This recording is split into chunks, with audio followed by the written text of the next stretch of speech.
Hello po, Tatay Matunog Vlog. I promise nga ipakita ko sa iyo kung ano yung ating napag-aralan tungkol sa Third Temple na gagawin, tungkol sa New Heaven and the New Earth. Pinakita ko na yon, yung mga miniature at saka yung mga blueprint. At ang kayamanan ay madala doon, legit. Napatunayan natin nga totoo nga madala doon dahil i-construct nga. Ngayon, ganito na naman ang ating patahakin. What shall we do in the kingdom of heaven? Ngayon, ipakita ko na sa inyo yung mabasa.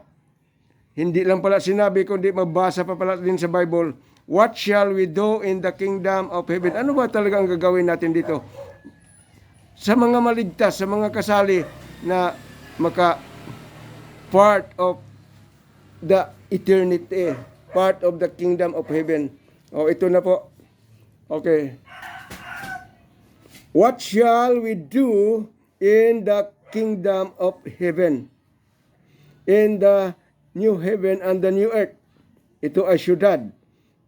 Alam natin yung kingdom of heaven may suburb. Pinakita ko na yun doon sa mapa na may 100 ang kanyang square ay 130 kilometers sa one side and the other side is 130 kilometers. Sa north ang temple, sa south yung city of the new heaven and the new earth. So doon natin nalaman na hindi pala talaga ibaba dahil doon niya ang pili ng pangwalong bahagi ng subdivision of Israel. Ang una, alam natin yung Dan, Aser, Naphtali, Manasseh, Reuben, Judah. Ang pang-8 ay sa kanya.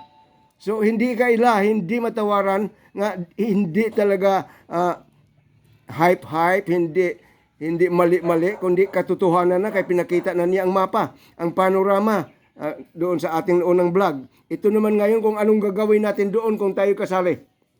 Number 1 nga kasali yung mga builder, yung mga naga-donate, kasali sa building program, yung nagagastos, yung nagsisi, nagbagong buhay, sumunod sa kanya, yun ang number 1 doon nga kasali. So what shall we, anong gagawin sa mga kasali? Anong gagawin sa mga may buhay na walang hanggan? Na nga mga buhay ngayon ay yung makatawid doon nga tinatawag na survivor. What shall we do in the kingdom of the new heaven and the new earth? City to. Iba yung suburb ng kingdom of heaven, yung headquarter. Sinabi na natin nga 130 kilometers squared dahil sa north yung templo at sa south naman yung city of the new heaven and new earth, the new Jerusalem, the heavenly Zion. Nakita natin yun sa mapa dahil pinakita ko yung mapa, yung panorama. So, ito ngayon, nandito tayo sa reference. Mabasa din pala ang mga sinabi ng ating Panginoon. Our reference is found in the book of Isaiah, chapter 65, verse 17 to 25. Wow, maganda to. Okay, verse 17. The YHWH Most High said, Behold, I will create the new heaven and the new earth. Ito He mentioned na He will create the new heaven, the city of the new heaven and the new earth. Of course, pag sinabing create, siyempre alangan naman siya lang ang gagawa. May tao siya. Di ba? Ang daming mga builders dito. Nagpatayo ng mga building, ang mga millionaire dito sa Philippines. Sila ba talaga ang gumawa? Pero ang pangalan, sinabi na ako ang nagpa-build niyan, ako ang gumawa, ako ang gumastos. Ganon din yung I will create. Ang ibig sabihin, may mga tauhan siya. Tao niya tayo. Bakit? Hayop ba tayo? Mga anak niya tayo. So tayo yung tao. Tayo yung nag-back up sa manpower, sa pagpinan, sa paggastos. Dahil sa kanya naman ang lahat. Yung mga pira natin, sa kanya din galing Mga blessing lang yan nakuha natin. So yun yung ibig sabihin nga, behold, I will create. So, siya ang nagaplano, siya ang may kagustuhan, siya ang magkaroon ng ganon sa ating pamagitan natin, sa ating workforce, sa ating resources, sa ating mga kayamanan. So, involved tayo. Kaya malaki ang ating participation in this project, in this magnificent project infrastructure nga temple and the city of the new heaven and the new earth. So alam na natin yung sinabing, behold, I will create, nga may mga tao nga involved. Oh, hindi pang hype ha. Dahil alam nga naman pag gawin mo siya, i-magic na naman. Sanay pa naman tayo sa magic nga siya lang ang pinagpabayaan. Walang kingdom of heaven nga makarating kung hindi i-build pa yun. Napatunayan na natin yun, ano? Okay. Behold, I will create. Tayo yung gagawa, siya yung nagaplano. I will create the new heaven and the new earth. Maliwanag. And the former earth shall not be remembered anymore. Wow, di na pala maalaala to dahil siyempre darating ang panahon nga tapusin na talaga to nga sunugin. Magiging ano na to, apoy. Magiging dagat-dagatang apoy. Pati yung old heaven kaya nga iwanan niya at dito na siya titira sa atin at pili niya ang Zion, ang Israel. Doon siya titira. Sabi niya kay David na ito yung aking napili. I will choose Zion, I will choose Israel, I will choose Jerusalem to be my habitation, for I have desired it. Oh, nakagusto siya doon. And I will dwell here forever. Because I want it. O yun ang sabi niya. So dito, gagawa na siya sa pamagitan natin ng new heaven, city of the new heaven and the new earth. And the former earth shall not be remembered any longer. Verse 21, what shall we do in the kingdom of heaven? Ito na yung patunay po. What shall we do in the kingdom of heaven? Verse 21.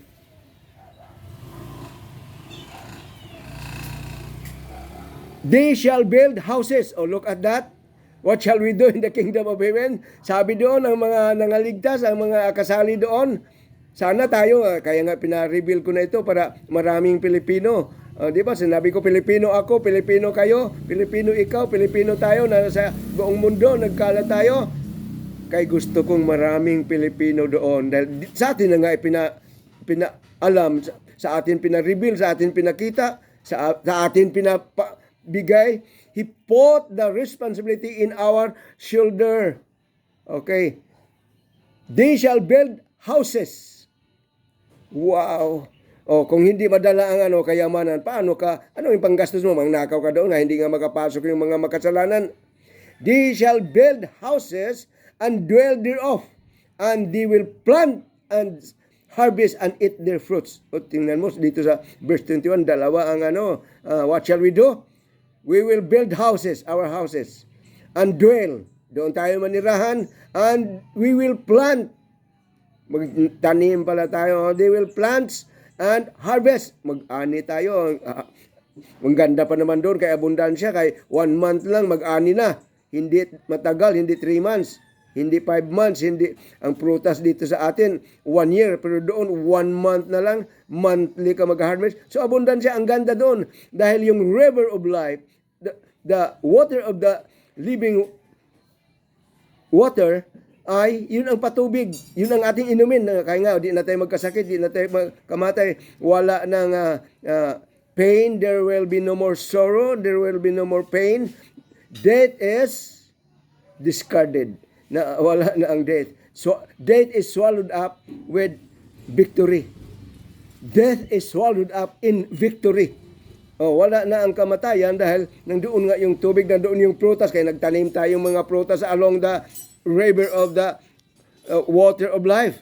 So, pag makainom yung mga prutas noon, whoever drinks will prosper and will never die. Yun ang kagandahan doon. Kaya nga ang ganda talaga kung magkaroon ng kingdom of heaven, magkaroon ng city. Doon sa temple, nga pinakita ko sa iyo, magbaha yun. Balikan naman natin yon. Magbaha yun ng tubig doon sa altar, south of the altar, papunta sa east gate, magkaroon ng tubig papuntang Didsi. Kaya nga mabuhay ang Didsi. Di ba sinabi ko nga mag-spread ng nets, maglambat pala tayo doon, mag-farming, dalawa na nandito. Ang pangatlo, nag-build daw tayo ng ating mga bahay. O kung wala kang dalang pera, paano ka makagastos ng bahay? Sinabi ko nga, hindi pwedeng magnakaw. So, kailangan talaga nga mag-ipon ngayon. Kailangan nga magkaroon ng, ng kayamanan para mayroon ka namang yaman doon. Ang hirap pulubi pa nga tayo dito kaya hindi tayo marunong. Oo, wala rin tayo magsisilbi sa kanya. Puro lang tayo hingi. Di nga, kung magbigay ka naman, napunta doon sa founder, doon sa kanilang plano kung ano yung paggastusan ng inyong mga ikapo. So naubos, pera mo. Nag-tax ka pa sa gobyerno, nag-ikapo ka pa doon. May mga offering pa, naubos ang pera mo. Mag-ipon na tayo para dito. Ito, hindi na to religion ha. Kung may religion man, sa kanya, hindi sa atin. So dapat mag-ipon na tayo ngayon, maghanap ng pagkakitaan nga legit. Dahil ayaw nga niya ng mga pilyo, ayaw niya ng mga mga scam. Ito na yung dapat nga pag-ipunan, ito na yung dapat pagpunduhan ng kayamanan. Dahil kailangan pala natin ang ating kayamanan dito sa kingdom of the new heaven and the earth, lalo na dito sa city of the new heaven and the new earth. Okay. They will build houses and dwell thereof, and they will plant and harvest and eat their fruits. Wow. So, ang tatlong nakita natin dito, they shall build houses, magtanim at saka manglambat.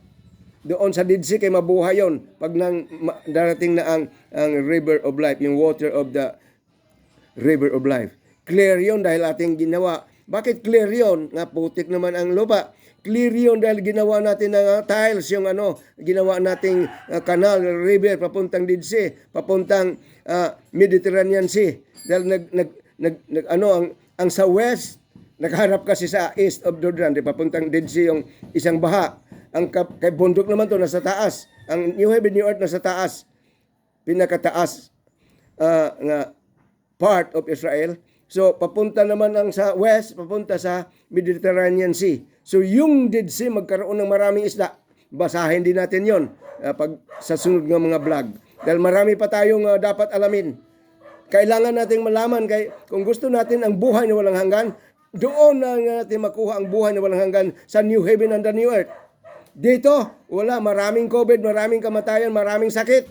Dahil ang ating mga ininom, ating mga kinakain ay mayaman sa uric acid.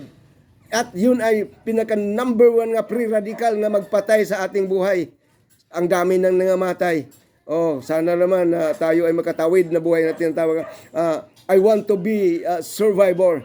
I want to be your population. I want to be your builder. I want to be your survivor. I love you because New Heaven and the New Earth, because your L, your YHWH is true. Ginawa kong awit yun. Dahil talagang napuno ako sa spirit ni Father at nakakompose ako ng mga more than 50 songs para sa kanya at para sa atin. Awitin ko naman yun sa mga sunod ng mga vlog natin. They shall bear children. O tingnan mo, what shall we do in the kingdom of heaven? Verse 22 of Isaiah chapter 65 ha. Ito na yun. Na yan, dahil nakasobra. They shall bear children and their offspring with them, for they are the blessed people of the Most High. Anong gagawin? Naggawa tayo ng bahay doon, nagtanim, naglambat ng isda, at nag-asawa. Kung ikaw ay makatawid na buhay, yung tinatawag na survivor, nga hindi ka dumaan ng kamatayan, hindi ka binuhay muli, marami namang patay nga maligtas. Nandito sila si Father Abraham, sila si Isaac, Jacob, sila si David, sila si Isaiah, sila si Malakay, sila si Robabel, marami sila, Ezekiel, Daniel, Shadrach, Meshach, Abednego. Yung mga banal, patay na sila ngayon. Noon pa, patay na hanggang ngayon. Bubuhayin sila, hindi na sila mag-asawa, kaya para na silang mga anghel. So ngayon, itong nakasurvive, kaya nga dapat magawa ito nga buhay pa tayo, na makatawid tayong buhay. May boundary pala ang panahon. May panahon sa mga matay, mayroong panahon nga hindi na kung magawa ang New Heaven and the New Earth at ang city of the New Heaven and the New Earth na magiging magiging survivor nga makatawid ng buhay. Sila ay pinahintulutan ni Father na they shall bear children. So mag-asawa sila at mag-anak, dahil kunti na lang kasi ang maligtas. So kailangan naman ng population. At mapuno. Ano ko rin yun, i-vlog ko yun nga, mapuno din pala yun, puno na nga siguro. Tayo na lang inantay nga mga builders. They shall bear children and their offsprings with them, for they are blessed people of the Most High. Wow! Sana mangyari ito sa atin. Kung tayo bigo dito ngayon, doon pala may chance ka na magkaroon ng pamilya. Dahil ikaw pa pwedeng mag-asawa, basta buhay ka lang ha, hindi ka dumaan ng kamatayan. Basta buhay ka na makatawid doon, kaya nga kailangan nating bilisan to Dapat mag-incorporate tayo, mag-trade tayo, mag-ambag-ambag tayo ng pera nga palakihin para mayroon na tayong pera nga dalhin doon. Oo, ganun sana magkaisa tayo. Sana napakinggan ninyo ako dahil kami mga trader, mag-ipon tayo, mag-impok at palakihin natin. Mag-contribute ng tag-piso. Masakit ba yun? Oo. At ilista yung mga pangalan nyo kung sinong kasali, palakihin natin. Dahil di naman, mahirap kayo magsulong nga maghanap ng pera.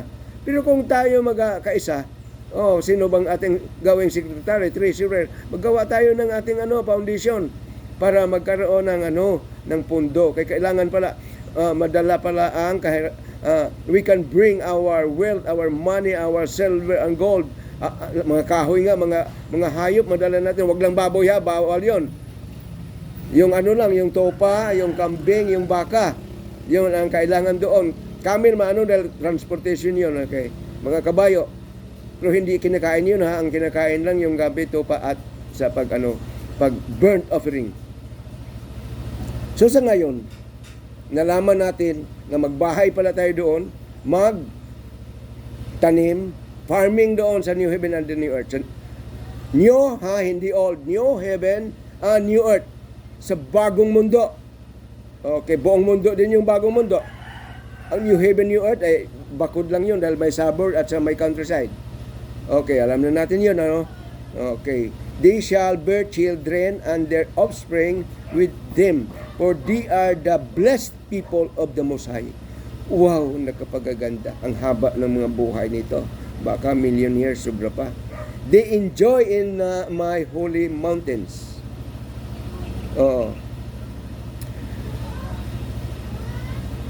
See, you need your wealth there because you will build your mansions. Paano kung kubo ka lang, di na tayo nagkaisa, di tayo nagpundo.